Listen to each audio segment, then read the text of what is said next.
All right, welcome back to the Primal Shift podcast. You know that traveling and eating out can be disastrous for your health. Of course, depending on how metabolically healthy you are and how often you do those things. I used to travel for work quite a bit and, eat out in restaurants. And I've realized that doing that very often, if you don't know how to mitigate some of those issues associated with eating in restaurants and being on the road all the time, significantly negative impact on your health. So in this episode, I'll share with you tips and tricks that I've used to mitigate some of those issues with being on the road or eating out a lot. And specifically, I'll share with you things that I bring with me when I travel, specifically food that I bring with me on trips. The first thing that I do after checking in, if I stay at an Airbnb or in a hotel. Tips for eating out, can be in a local restaurant. And how I pick my restaurants or how we pick our restaurants as a family, tips for air travel and for traveling across time zones.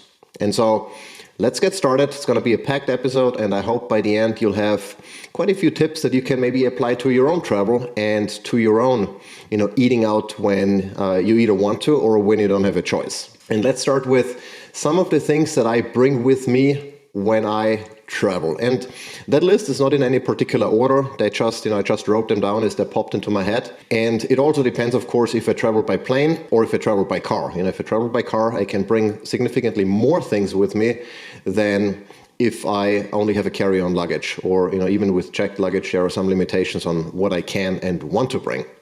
But the first thing on my list is maybe something that you might have not even heard about, or that definitely is probably not on top of your mind when you think about what to bring when you travel. And it's a bipolar ionizer. And what that is, it's a device, and that exists in different sizes. I wrote about it on my blog. We have one that attaches to our AC unit. So it's not a large unit, but it's a one that can, filter the air in our entire home. But there are also smaller units, and one in particular that I like to bring with me when I travel. And what a bipolar ionizer does is it releases, as the name already implies, ions. Those are negatively and positively charged particles that react with other particles in the air and on the surface of doorknobs and kitchen counters, etc. And so what it in particular does is it can attach to viruses and bacteria and render them ineffective. So basically it destroys the cell membrane of viruses and bacteria. So it kind of purifies the air from that perspective, but it also causes other particles like VOCs, like mold, some of the other impurities that you might breathe in and then have issues with, to clump together and become so big that they fall out of the air basically and land on the floor or on furniture where you can wipe it off. But you don't breathe that stuff in anymore. And the reason why I started bringing an air purifier, a bipolar ionizer, is because not too long ago I booked an Airbnb and I arrived, and seriously they must have been 5 or 6 scented candles in that tiny house that I booked. And the problem is with fragrances, they are full of phthalates. They're full of endocrine disrupting chemicals that you absolutely don't want to breathe in. Not only that I don't care for that particular smell, but it's more about knowing that those synthetic fragrances are absolutely horrible for your endocrine system. And I tried to open the air, I unplugged, they were like, little electric candles. I unplugged them, covered them, I did what I could, but the smell would not go away. And I'm like, okay, this was the last time that I go somewhere without having a tool with me that can mitigate those issues, that can remove those endocrine disrupting chemicals from the air so I don't breathe them in. And that's why a bipolar ionizer, a small one that I can easily bring with me in my carry-on or even my checked luggage or in my backpack, that's one of the things I started carrying after that incident. The second thing that I often bring, is, even though it's a little bit bulky, is my own pillow, because there is nothing worse than checking in a hotel or an Airbnb, and it doesn't really matter if it's an expensive hotel or a cheaper one, and the pillow just sucks and you don't get the same sleep quality as you would if you had your own pillow. So bring my own pillow, the one I really like, the one I sleep well. I'm okay with less than ideal covers or sheets, but the pillow is very important to me to get optimal sleep quality, and so we started bringing pillows. Sleep mask is another thing. There is nothing worse than having curtains that aren't blackout or, devices that you cannot unplug. And so simply wearing a sleep mask, make sure that everything is dark in the room, at least as far as I can see. And there is nothing that would disrupt my sleep as far as, artificial sources of lights are concerned. One other thing that we bring, and that applies both to going to restaurants as well as to traveling in general, is condiments, especially salt. We like salt, we consume a lot of salt, and most salts, unfortunately, especially in restaurants and in hotels, etc., are either full of microplastics that I don't really care for, or that are actually, some of those contain sugar. Believe it or not, there is a lot of salt on the market that contains sugar. I don't know why you would add sugar to salt, but that's a thing apparently. So to make sure we get the highest quality salt with no microplastics and none of the other crap that we don't care for, we bring our own salt pretty much everywhere we go. And I also started bringing my own fat, and we talk about why that is here in a little bit when we cover the foods that I bring with me. But salt and fat are two of the things that I like to carry with me that can mitigate many of the things, many of the issues that you would face when eating out. Another thing, especially if we go to an Airbnb, or if I go to Airbnb, I bring my own cast iron skillet. There is, another source of toxins that I don't care for much come from non-stick pans. So if you go to an Airbnb, chances are you find non-stick pans. I don't want to use them to cook because, again, they release a host of different toxins into the food that I don't want to ingest. So by bringing a cast iron skillet, I know it's heavy, but if I travel by car, not a problem. And if I, even if we have to check it in, we still, do that to make sure we can cook our food in a way that's conducive to optimal health, and we don't ingest a lot of crap that we don't care for. A water bottle with a built-in carbon filter is another thing that we started carrying anytime we go on a trip, because tap water is usually full of toxins that I don't want, and most of the water you can buy comes in plastic bottles, so also not ideal because they too contain endocrine disrupting chemicals. And so we bring our own water bottles, stainless steel water bottles with a built-in carbon filter, so we can just go anywhere, fill it up, from the tap, and then drink filtered water. If I travel by car, we bring just a couple of glass bottles of water, maybe water you buy in the store. There are certain stores like Whole Foods where you can actually get water in glass bottles, so we just get a carton of that, or we bring large containers, stainless steel containers, like gallon-sized containers, and bring our own water. That way we don't have to buy water, we don't have to worry about where we can source clean water from. I know it sounds sad, but in this country it's almost impossible to find high quality water that's not contaminated with a lot of things, and so we bring our own. Tape is another thing that we started carrying with us to tape off any LEDs and lights that, of devices we cannot easily unplug. There was one time, a couple of years ago, we went to a boutique hotel in Mexico, in Tulum, and the AC unit had LEDs that were so bright that basically lit up the entire room, and we didn't have anything to cover them, and it was absolutely horrible. We didn't have a sleep mask at that time either. Of course, if you wear a sleep mask, you don't have to worry about it, but without one, you can at least use tape and tape off any of those LEDs so you can darken the room and make it more conducive to optimal sleep. Now, one thing that I should mention is sometimes, depending on the type of tape, airport security takes them away because you could, tape somewhat against the wall of the plane. I don't know. So it's apparently a safety concern. So you might want to consider, checking that stuff in if you go by airplane. Another thing that we always bring ourselves is fragrance-free soap. So basically a bar soap. We use Kirk's, unscented, fragrance-free, very simple soap bars that we use instead of, using the stuff that's in a hotel. It's usually scented and full of, again, endocrine disrupting chemicals that stick to the fat of your skin, so you can't even easily wash that off. When you wash your hands, you would think that all the soap and everything just gets washed off with the water. No, it doesn't. That stuff actually sticks on the skin because it's attracted to fat and not so much to water, so the water doesn't do much to it, and you end up with all of those endocrine disruptors on your skin, and then they go into your skin, they get absorbed through the skin, and then you have them in your bloodstream, and that's definitely not something you want. Plastic free, unscented wet wipes we also bring, and most of the wet wipes for that matter, also contains toxins that you don't necessarily want, not even on your butt. So we bring our own unscented, plastic-free wet wipes that we can use. And then of course, we bring food usually, if we know that we are not going to have access to the foods we usually consume. And that, sometimes you have a choice, sometimes you have great choices depending on where you go. Sometimes the choices are limited or there is no good source of healthy food at all. And so we always bring some of the food with us. Specifically, what we bring is beef jerky. We really like, the carnivore snacks. Those are, big chunks of dried brisket or ribeye or whatever. And they're not incredibly inexpensive, but you get a lot of protein. I mean, what they basically do is they take an entire ribeye, and just, dry it so it becomes very thin and all the moisture is out and you're left with the protein and the fat. So it's the same as eating a steak pretty much, or maybe half a steak, And so from that perspective, the price is okay. But if you just look at it from, it's just a bag, and it's $30-$40, whatever it costs. But I think it's worth it, and it's high quality protein, high quality fat, and you can, live off that for a while if need be. There's also carnivore bars that are basically meat bars that are very good, with a lot of fat and flavor. And so we use that as well, to simply have a snack or even replace a meal if need be. Filtered water, I already talked about. We either, bring filter capabilities, like, filter that's built into a bottle, or just we bring the clean water. We also bring electrolytes typically. And our favorite brand, just because it tastes very good, is Element. It's spelled LMNT. I'm going to link it down below.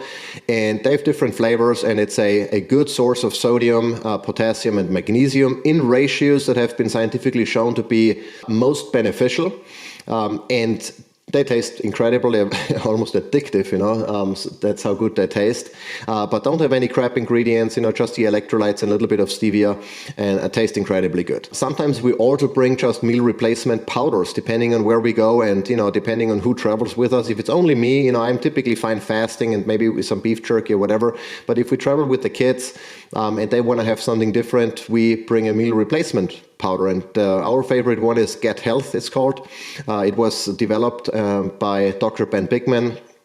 He's a metabolic scientist and knows a lot about, nutrition, how it impacts your metabolic health. And so it tastes very good. They have a chocolate and a vanilla flavor and doesn't have any crap ingredients, very high in fat and protein, and no carbs. Basically a keto-friendly powder if that's what you like. And then beef organ supplements, of course. If especially when traveling, we tend to have elevated stress levels, and of course that can compromise your immune system. That's why a lot of people get sick when they travel, especially on longer trips. So we always try to make sure that we get all the micronutrients that we need, and that typically just means bringing beef organs.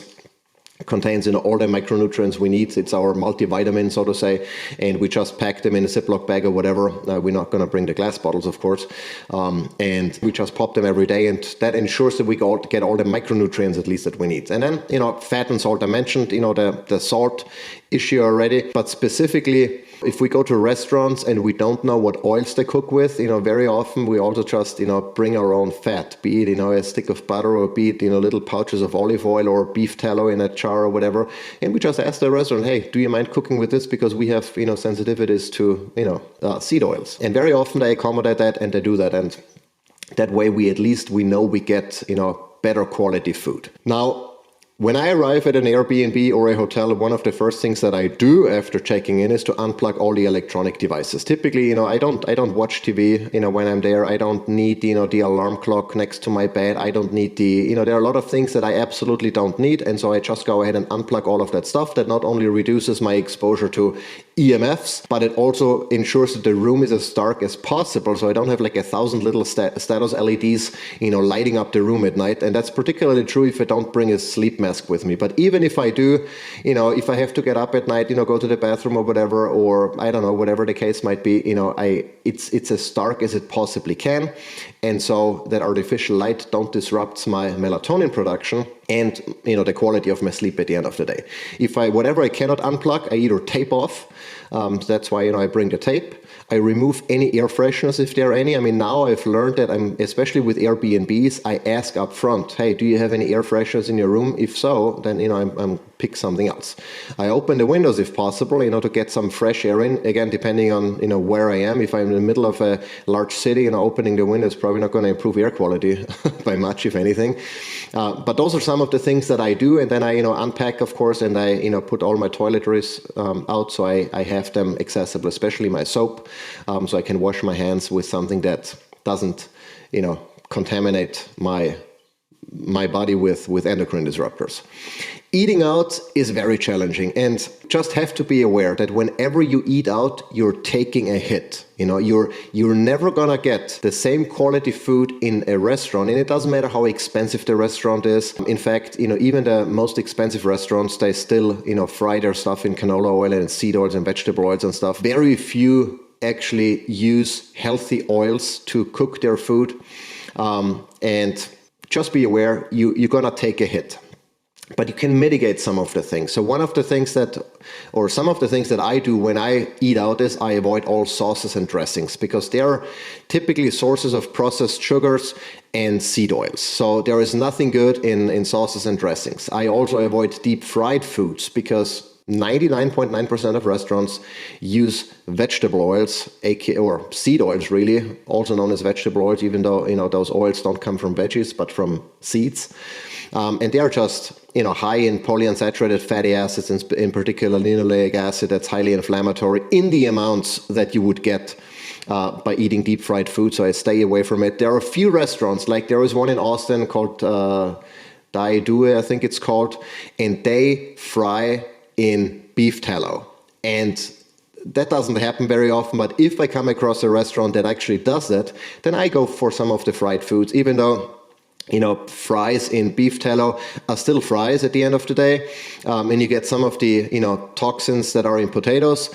But, I think if you like fries and they are fried in beef tallow, then by all means, have at it. I mean, there is worse things you can do. And so those are the few exceptions that I make. I also try to stay away from all seasonings, because they have very often spices and stuff that I don't feel good in my gut. And just, knowing how many people have gut issues, I would argue that, most of those would benefit from avoiding those seasonings and avoiding those spices to make them feel better in their gut. I always, usually when I go to a restaurant, I say, hey, I have food sensitivities, what oils are you cooking your food in? And I ask if they can use butter or olive oil.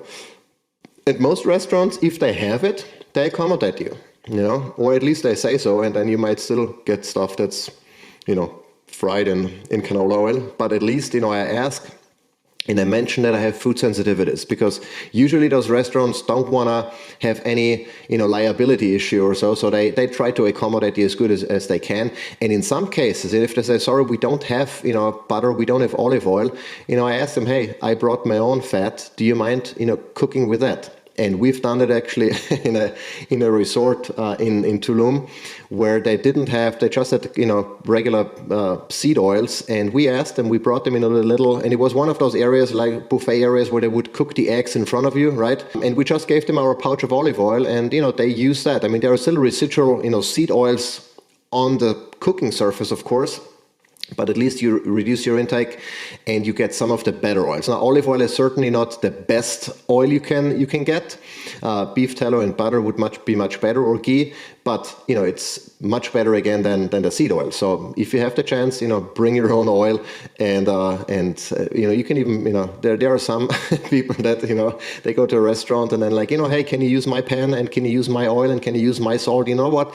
Just let me be in the kitchen and I'll cook it myself. You don't have to be that extreme, but whatever you can bring to mitigate some of those issues, I think is a good idea. I always try to stick to the basics. Meat, eggs, fish, and steamed veggies, if that's your thing. I mean, I'm typically not a big veggie guy. On my last trip, I went to a restaurant and I had, a steak with nothing else. Just a plain steak with a glass bottle of sparkling water, and that was it. And if you stick to those basics, you significantly reduce the amount of unhealthy stuff that you consume. And in particular, if you have a sensitive gut, that makes a huge difference on how you feel afterwards, especially if you're, going out as part of a business dinner or business lunch or whatever. You probably don't want to feel like crap in your stomach and bloated and, and not just feel not well, if you have a meeting afterwards, if you have to be mentally and physically maybe, performing optimally. It really helps to stick to the basics and to avoid most of the things that are irritating and that can cause you issues. As I mentioned before already, bring your own condiments, especially salt. We don't use other condiments, to be honest. We just stick to salt usually, and that's what we bring. And there are even some apps that you can use to look up restaurants that don't use seed oils. I think that's one of the major issues with eating out in general, besides the added sugars and processed carbs.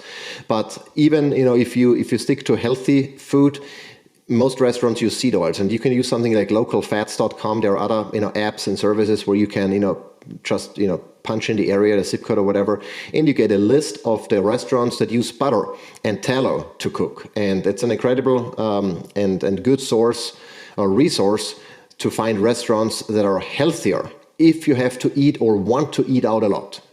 Of course, it's always best to eat home and to prepare your own food, so you have full control. But if that's not possible, those apps and services can really make a difference.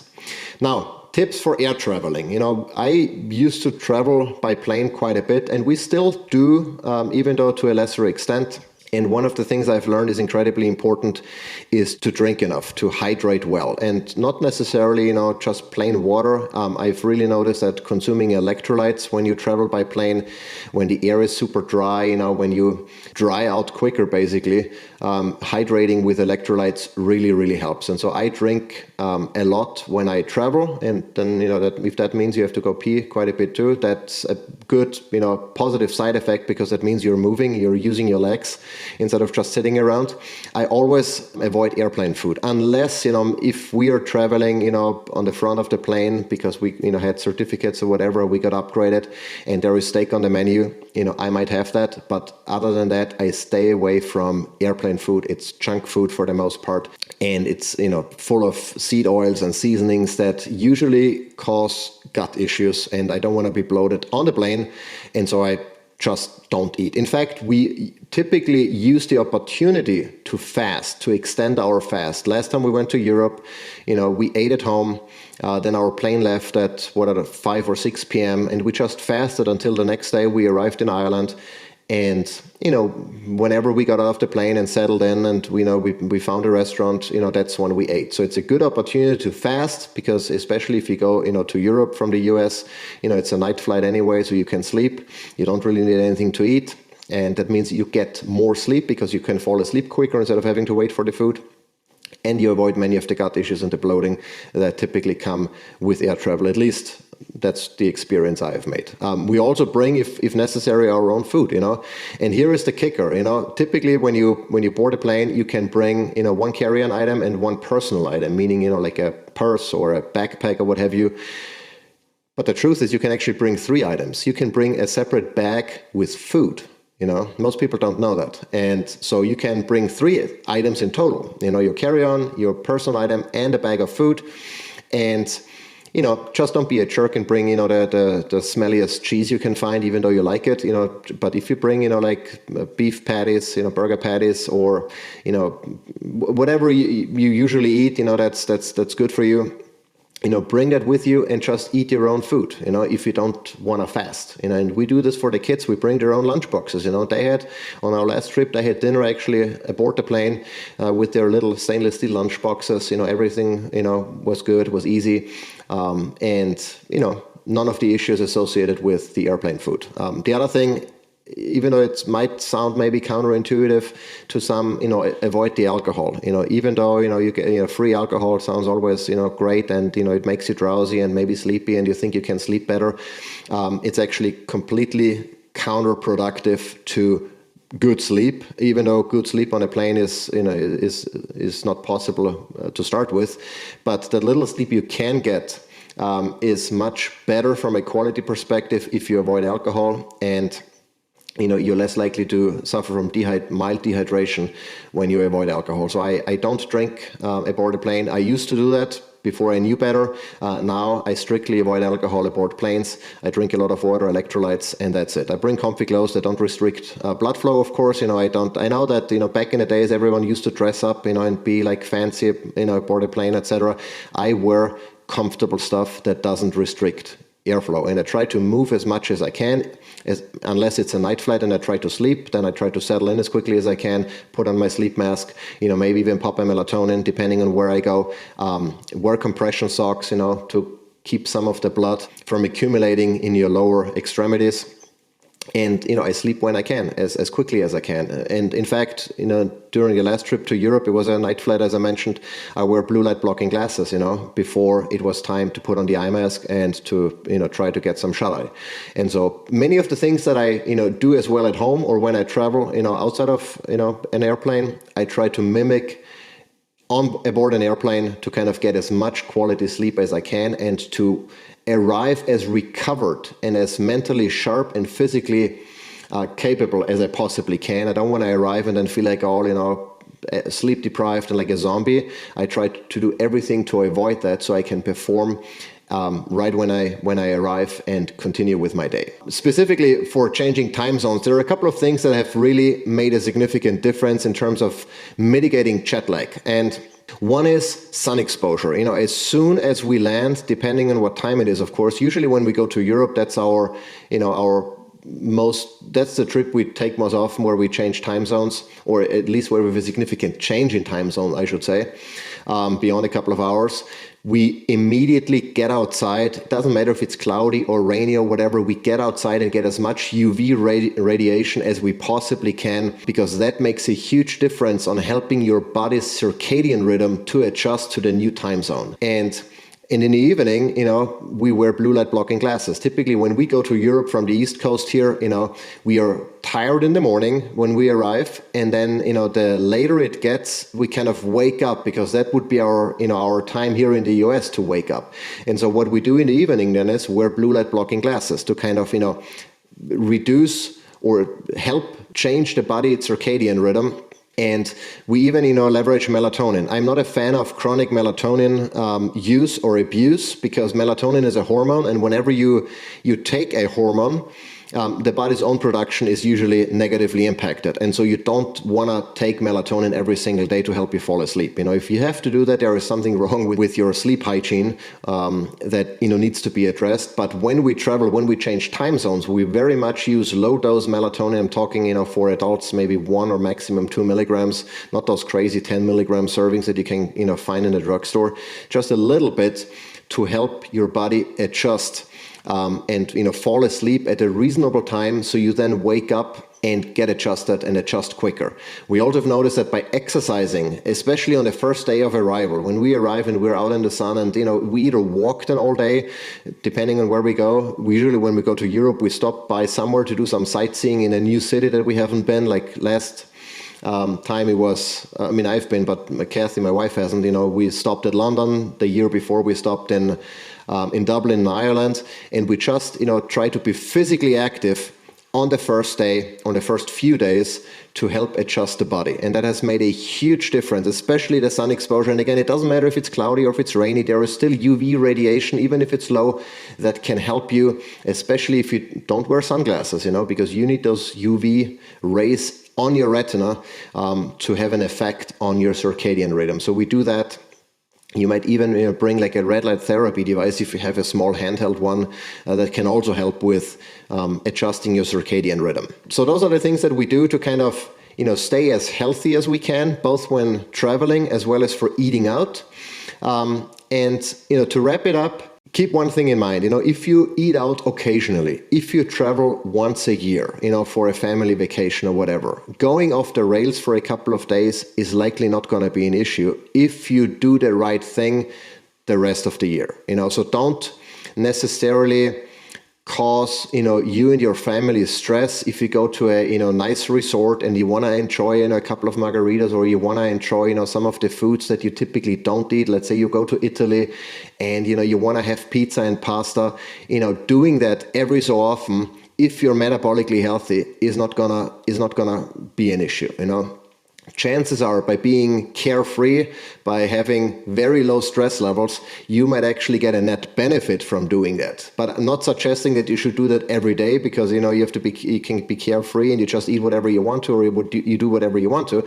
If you do it all the time, it's gonna catch up to you, and it's not gonna be net positive. But every so often, don't worry about it, and let your health at the end of the day determine how strict you need to be. If you're metabolically, healthy, if you're on the top of your game, then doing certain things every so often is not going to be an issue, But if you have a pre-existing condition, if you already have, metabolic syndrome, if you have diabetes, if you're obese or overweight, if you have, autoimmune issues, then I recommend to be much stricter than someone who doesn't have any of those issues. If I had an autoimmune issue, if I had problems with my insulin levels, or my insulin sensitivity, or cardiovascular issues, I would limit eating out as much as I can, period. And if I go out and eat out, I would make sure to avoid restaurants that just cook with crap ingredients. I would bring as much of my own food as you can, or at least the condiments, especially the fats,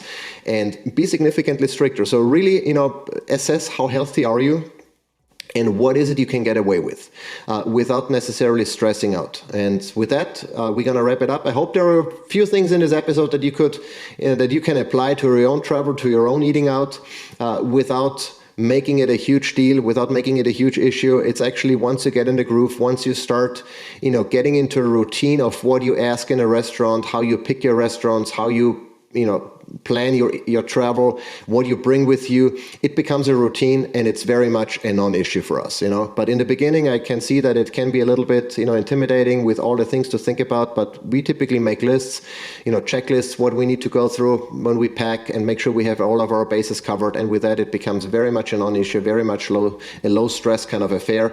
And it's just a new routine, and it really helps in the long run if you do this a lot to positively impact your health and to remove many of the factors that can negatively impact your health. Now, if you like this episode, subscribe, share, rate. I appreciate it. It really helps, grow this podcast so more people can see it, and more people can hopefully improve their health. And I hope I'll see and hear you in the next episode.